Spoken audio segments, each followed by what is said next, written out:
Good evening, fellows. Welcome again to our tour of the Ten Commandments. Finally, we get to the 10th commandment.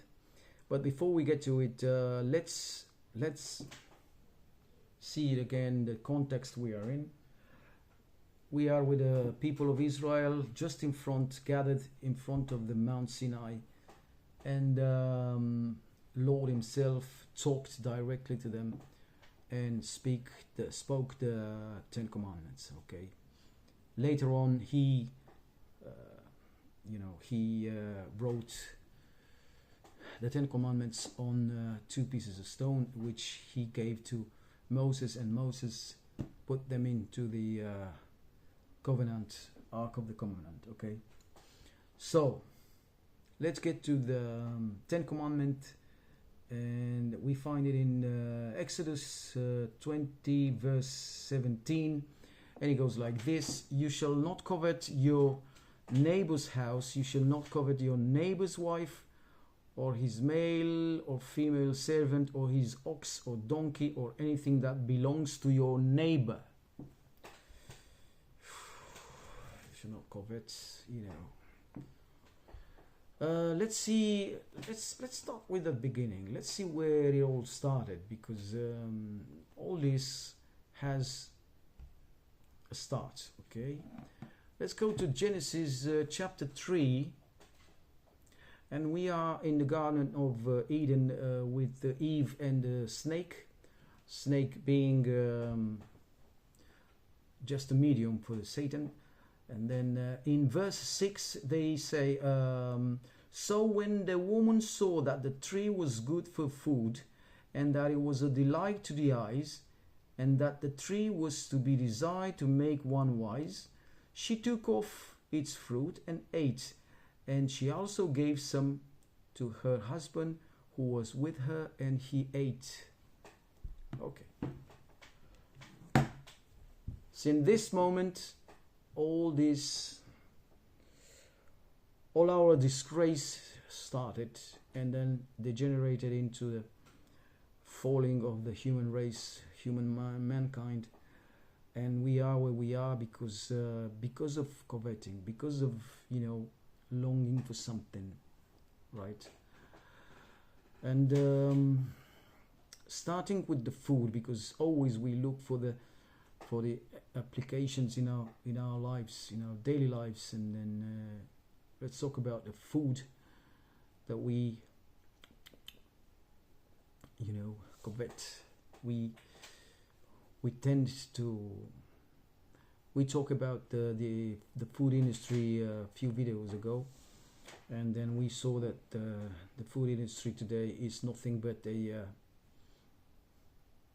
disease factory, because all they're selling us, it's sugar in different forms, fat in different forms, artificial potentials, whatever they call it, salts, and so we buy them, and it's very expensive. We're buying our own poison, which is very expensive, which is getting us ill, and we go to the doctor because we covet this kind of food.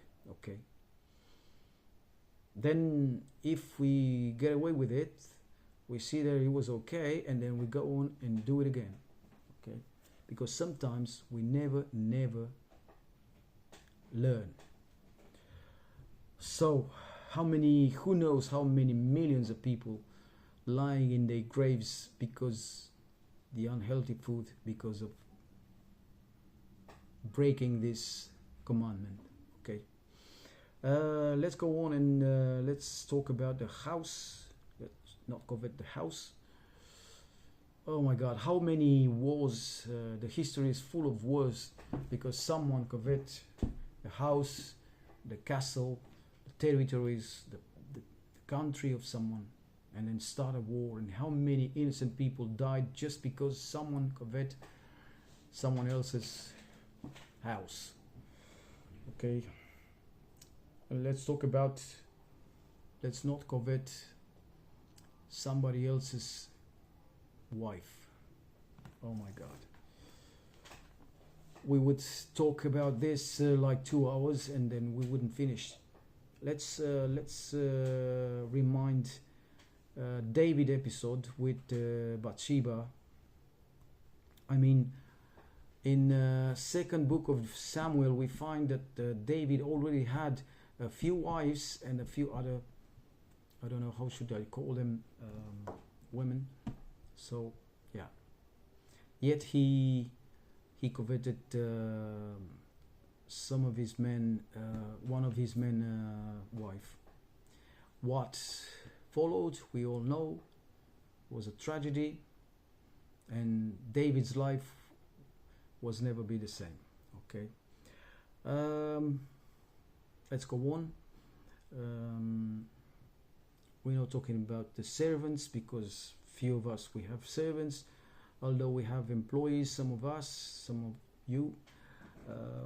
Yeah, we don't have to covet them. Let's talk about I mean, we are entering in the territory of envy. Okay, so when he's talking about you know, the bulls or the ox in the mandament, few of us we have oxes on donkeys today, but we have cars.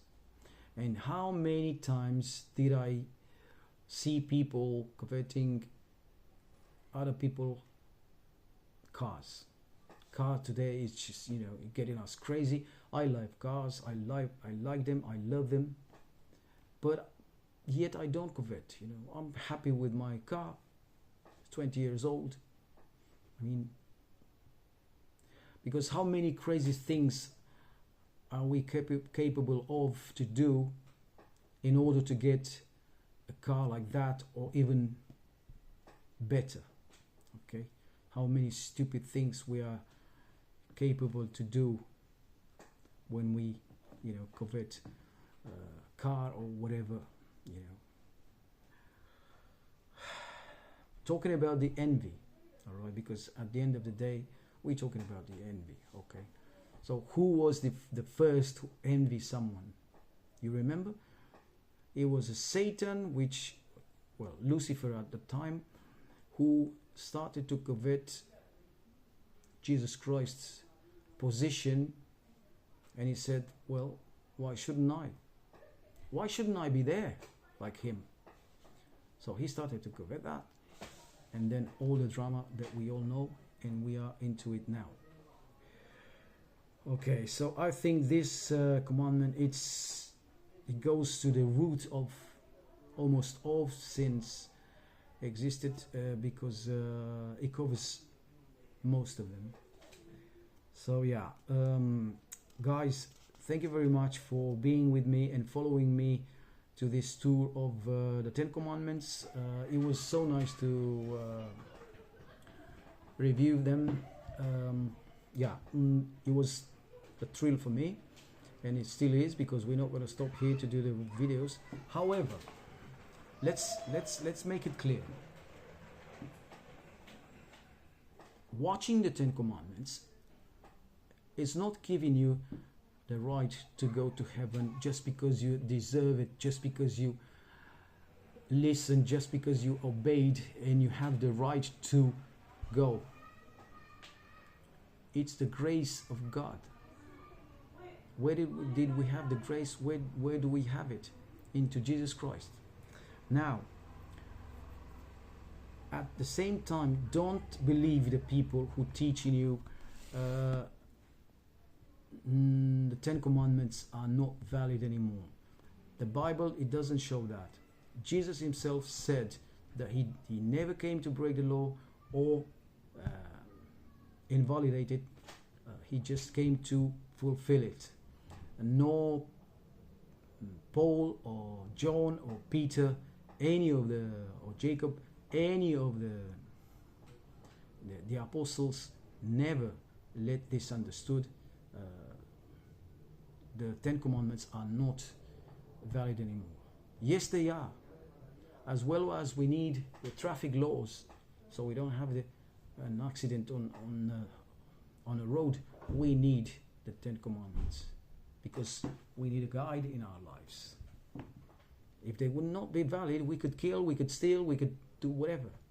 Okay, and it wouldn't be a sin because there wouldn't be a law.